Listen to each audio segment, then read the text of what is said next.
Hello दोस्तों, आशा करता हूँ आप सभी अच्छे होंगे। तो दोस्तों केबीएस में बड़ी वैकेंसी निकली है, इसी के लिए ये वीडियो तुरंत मुझे बनाना पड़ रहा है। तो जो केबीएस में वैकेंसी निकली उसकी पूरी डिटेल इस वीडियो में आपको मिलने वाली है। तो ये रहा उसका पूरा नोटिफिकेशन लेटर कि क्या-क्या उसके नियम हैं, क्या-क्या शर्तें हैं और क्या-क्या वैकेंसी है। देखिए जो वैकेंसी है वो जून वाइज़ निकली है, तो आपको देखना पड़ेगा कि किसमें कितनी वैकेंसी है, किस ज़ोन में कितनी वैकेंसी है। इंटरव्यू देने के लिए तो आपको जाना पड़ेगा। देखिए ये केबीएस की जो वैकेंसी है वो प्राइवेट होती हैं, आप सभी को पता है। तो ये प्राइवेट लेवल पे वैकेंसी है। पीआरटी, टीजीटी एंड पीजीटी सभी के लिए वैकेंसी है आपके लिए। और इसकी पूरी डिटेल अभी हम लोग इस वीडियो में देखेंगे कि क्या-क्या माँगा गया है, कितनी वैकेंसी कहाँ पे है और उसके बाद बताऊँगा कि एलिजिबिलिटी क्या है और साथ में आपको कहाँ ले जाना है, कहाँ पे ये वैकेंसी निकली है, उस पूरी डिटेल हम लोग इस वीडियो में देखने वाले हैं। तो सबसे पहले देखते हैं कि इसकी अधिकतम न्यूनतम आयु क्या है। 18 साल न्यूनतम है, 65 साल अधिकतम है। अगर आपका टीजीटी है, पीजीटी है या किसी के लिए भी आप डालना चाहते हैं तो आप डाल सकते हैं।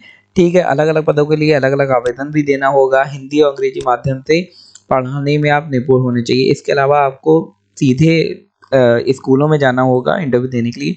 आपको बता दूँ ये वैकेंसी है जो दिल्ली के स्कूलों के लिए है, तो आपको दिल्ली ही जाना पड़ेगा इंटरव्यू देने के लिए।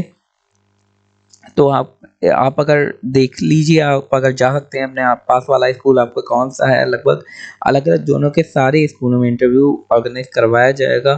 सारी पोस्टों के लिए आप सुबह से जाके बैठ जाइए वहाँ पे, क्योंकि काफ़ी सारे स्टूडेंट आने वाले हैं, काफ़ी सारे एप्लीकेंट्स आने वाले हैं और इसलिए काफ़ी देर लगेगी। अपना खाना लेके जाइए, रात भी लग सकती है, इसलिए पूरी प्रिपरेशन के साथ जाइए। तो देख लेते हैं क्या-क्या माँगा गया है। कंप्यूटर के सामान जानकारी लगभग सब पोस्ट के लिए पीआरटी, टीजीटी और पीजीटी। तो वो बेसिक होती है, वो तो आप देख ही लेंगे। सबसे इम्पोर्टेंट चीज़ है आपका इंटरव्यू कैसा जाता है और आप जो डेमो देते हैं वो कैसा होता है। ये है 2023-24 के लिए जो नया सत्र आने वाला है उसके लिए पार्ट टाइम टीचर के लिए वैकेंसी है। ये आपको बता दूँ। इसके अलावा साक्षात्कार के लिए टाइम 8:30 से साढ़े 10 बजे तक। तो आप 7 बजे पहुँच जाइए अगर हो सके, क्योंकि बहुत ज़्यादा भीड़ होने वाली है। साक्षात्कार प्रक्रिया निर्धारित तिथि पर सुबह 9 बजे से शुरू होगा। तो ये भी एक इम्पॉर्टेंट चीज़ है कि 9 बजे से साक्षात्कार चालू होगा, आपको जल्दी पहुँचना है। आपको हिंदी, इंग्लिश आनी चाहिए पढ़ाने के लिए, वो तो आपको आती होगी।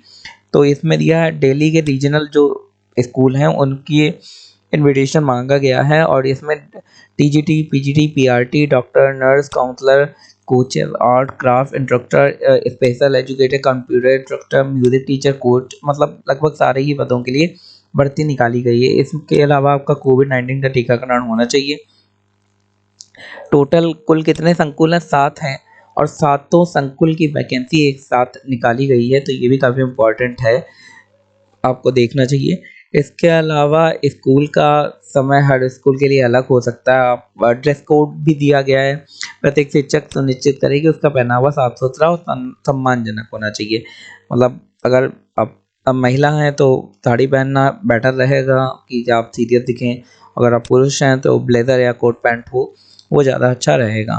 संविदा कर्मचारी को उनके द्वारा चयनित संकुल विद्यालय के अधीनस्थ विद्यालयों के अलावा किसी भी अन्य संकुल विद्यालय में अंतकालीन संविदा आधारित नियुक्ति दी जा सकती है। देखिए, दिल्ली ज़ोन के अंदर कितने भी कॉलेज हैं, आप कहीं भी इंटरव्यू देने जाते हैं, वो मैटर नहीं करता।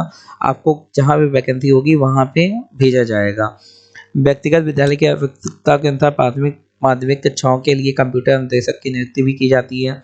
इसके अलावा आप सैलरी देख लेते हैं। देखिए, पीजीटी के लिए 8 सब्जेक्ट के लिए 27,500 पर महीने दिया जाएगा। टीजीटी के लिए 26,250 पर महीने दिया जाएगा। पीआरटी के लिए 21,000 रुपये। कंप्यूटर इंस्ट्रक्टर के लिए जो 6 से 10 है वो 26,250 और 3 से 5 के लिए 21,250 दिया जाएगा। बाकी स्पोर्ट टीचर के लिए 21,250, म्यूजिक के लिए 21,250, आर्ट के लिए ब्रांड और डांस टीचर के लिए 21,250, योगा और स्पेशल एडुकेटर के लिए 21,250, काउंसलर के लिए 26,250, डॉक्टर के लिए पर वर्किंग डे में आपको 2 आवर देने पड़ेंगे और 1,000 रुपये आपको मिलेंगे। इसके नर्स के लिए 750 पर वर्किंग डे, तो काफ़ी अच्छा मिल रहा है आपको यहाँ पे। संविदा के आधार पर नियुक्ति शिक्षकों का नियमित आधार पर नियुक्ति का कोई देखिए ये भर्तियाँ पहले बता देता हूँ, नियमित नहीं है। आपको संविदा में 1 साल के लिए कॉन्ट्रैक्ट होता है। फिर अगर कभी-कभी होता है कि आगे भी बढ़ा देते हैं, कभी-कभी नहीं भी बढ़ाते हैं। तो ये सिचुएशन के ऊपर है कितनी कैसी माँग है वहाँ पे। तो डॉक्टरों के सभी कार्य दिवसों के लिए 2 घंटे की सेवा देना मतलब आपको देनी होगी।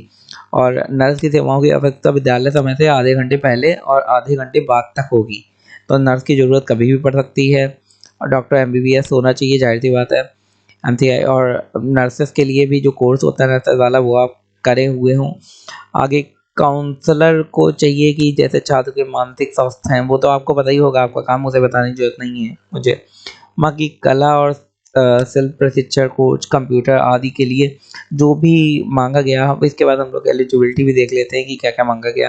इसके बाद पहले ये देख लीजिए कहाँ-कहाँ भर्ती निकली हैं। तो सबसे पहले है कि यहाँ पे केंद्रीय विद्यालय, यहाँ पे कॉलोनी, जो भी आपका एड्रेस है आप अपना एड्रेस देख लीजिए, क्लस्टर के अकॉर्डिंग दिया गया है। फर्स्ट क्लस्टर में इस जगह के स्कूल हैं, फिर सेकंड क्लस्टर में 3 जगह दिया गया है, फिर third, fourth, fifth, sixth, seventh cluster है। अब ये मिलेंगे कहाँ पे आपको, मेन नोटिस वो मैं आपको बताऊँगा, वीडियो क्लास में बने रहिए। तो पीजीटी के लिए एजुकेशन क्या चाहिए, 2 ईयर्स का, भाई पीजीटी में पोस्ट ग्रेजुएशन क्या होता है, 2 ईयर्स का होता है, वो आपको चाहिए। या फिर मास्टर डिग्री फॉर्म, कोई भी मास्टर डिग्री 50% के साथ, मतलब रिलेवेंट सब्जेक्ट में होनी चाहिए। उसके अलावा एमएससी हो, एमसीए हो, कुछ भी हो आपके पास। उसके बाद पीजीटी इंग्लिश के लिए, पीजीटी हिंदी के लिए, संस्कृत या हिंदी कुछ भी चाहिए होती है। फिजिक्स के लिए, केमिस्ट्री के लिए पर्टिकुलर सब्जेक्ट, पीजीटी में तो सब्जेक्ट मांगा ही जाता है। उसके बाद बीएड आपके पास होना चाहिए, प्रोफिशिएंसी होनी चाहिए, कंप्यूटर नॉलेज जो आपको पास सबके पास होती है आजकल। इसके अलावा पीजीटी कंप्यूटर साइंस का अलग से दिया गया है, इसमें बीएड की ज़रूरत नहीं है, लेकिन 50% चाहिए। अगर आप सी लेवल फ्रॉम डोएक करे हैं या फिर ये सब करे हैं तो आपको हो जाएगा। पीजीटी बायोटेक्नोलॉजी के लिए 50% चाहिए, मास्टर डिग्री चाहिए। इसके अलावा पीजीटी फूड एंड टूरिज्म के लिए भी वैकेंसी है। टीजीटी के लिए काफ़ी सारी वैकेंसी है, यहाँ पे आप देख लेते हैं, English, Hindi, SST, science, Sanskrit और मैथ्स के लिए। इसके अलावा जो कंप्यूटर की है वो भी दी गई है। इसके अलावा जो एसएसटी की वैकेंसी दी गई है, थोड़ा यहाँ क्लियर नहीं है दोस्तों, तो इसका पूरा डिटेल यहाँ पे आपको दिया गया है कि एसएसटी में क्या-क्या इन्हें चाहिए वैकेंसी में। इसके अलावा कंप्यूटर इंस्ट्रक्टर के लिए आपको बता ही दिया है कि अच्छा, कंप्यूटर इंस्ट्रक्टर के लिए यहाँ पे टक्स पेंट में, लाइबर ऑफिस में, स्क्रैच में, पाइथन, टर्टल और पाइथन की लाइब्रेरीज आप पढ़ के जाइए। इसके बाद स्पेशल एजुकेटर प्राइमरी और अपर प्राइमरी के लिए आपको दिया गया है। आपके लिए क्या-क्या यहाँ पे बीएड सबके लिए अनिवार्य कर दिया गया है इन्होंने। बाकी डॉक्टर, नर्सेस बाकी के लिए भी यहाँ पे एलिजिबिलिटी दी गई है, आप सब एलिजिबिलिटी देख सकते हैं। अच्छा, वेबसाइट बता देता हूँ, वेबसाइट है दिल्ली की। आप खाली इतना डालिए दिल्ली केवीएस रिक्रूटमेंट, तो आपको एक वेबसाइट मिल जाएगी, उसमें आप देख सकते हैं कि क्या-क्या है। इसके अलावा मैं ये भी बता देना चाहता हूँ, भाई टीजीटी, पीजीटी एंड पीआरटी के लिए क्या-क्या लेके जाना है, ये आपको फॉर्म भर के जाना है। ये इसमें बायोडेटा एंड बाकी चीज़ें दी गई हैं। तो आपको अपना नाम, पिता का नाम, जन्म तिथि, लिंग, जाति, अगर दिव्यांग हैं, साक्षात्कार की आयु कितनी है, वर्तमान पता, मोबाइल नंबर, ये सब लिखना है। उसके बाद ये सब पूरी डिटेल देनी है आपकी मार्कशीट की। और अंग्रेजी, हिंदी का ज्ञान है कि नहीं, कंप्यूटर का ज्ञान है कि नहीं, ये सब आपको यहाँ पे डिटेल देना है। अगर कोई और जानकारी है वो भी देना है। इसके अलावा आपके पास अनुभव हो तो बहुत अच्छा है, तो अगर आपका जितना भी एक्सपीरियंस है वो भी लगा सकते हैं। अगर 10 वर्षों से का अनुभव ही मान है तो उनके 10 वर्षों का अनुभव भाई चाहिए उसमें। इसके अलावा आप सारे अपने डॉक्यूमेंट लेके जाइए, टाइम पे जाइए, सही ड्रेस पहन के जाइए, आपका कन्फर्म हो जाएगा। और बाकी मेरी तरफ से बहुत-बहुत शुभकामनाएँ आपको। धन्यवाद।